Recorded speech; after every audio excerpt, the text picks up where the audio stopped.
Hi, and welcome to Create. My name's Mark, and today we'll be creating minestrone soup. It's a very hearty soup.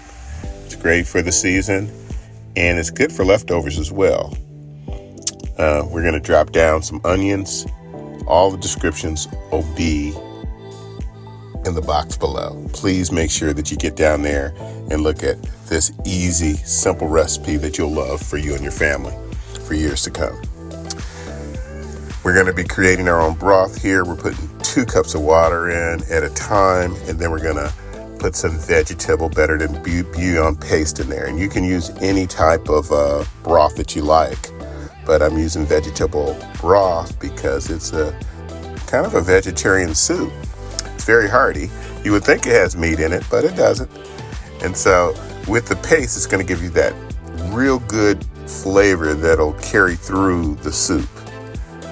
We've got that in now. And then, of course, you want to cut everything up, all your vegetables, before you start.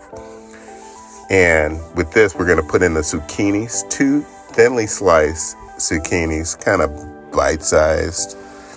And we're going to add the tomato puree in there. And that kind of gives it the minestrone color that you're looking for. So you got your broth and your vegetables, and now you've got your tomato in there as well. You can add some oregano, some salt and pepper, which we're going to be doing. And some people, if you like a little bit more oregano, you can add more.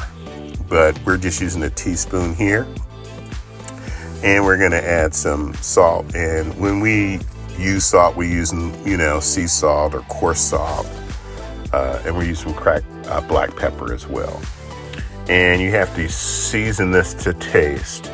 But again, all the measurements will be down below. You want to bring it to a boil and kind of simmer it and let it go for a minute. And after that, after the 10 minutes, it's ready to go. You can actually dump in your kidney beans and your vegetables, the rest of your vegetables, the peas and the carrots. So this is a very simple recipe. Again, what I would say is, and we got the small elbow pasta noodles. But what I would say is, the next day when you cook this, you might want to add more broth in it because the pasta and the soup kind of absorbs the liquid. So we garnished it with grated Parmesan cheese and basil.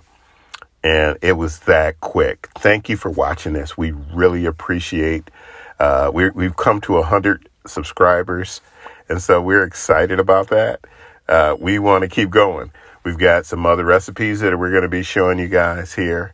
And we look forward to you guys watching them. Thank you again.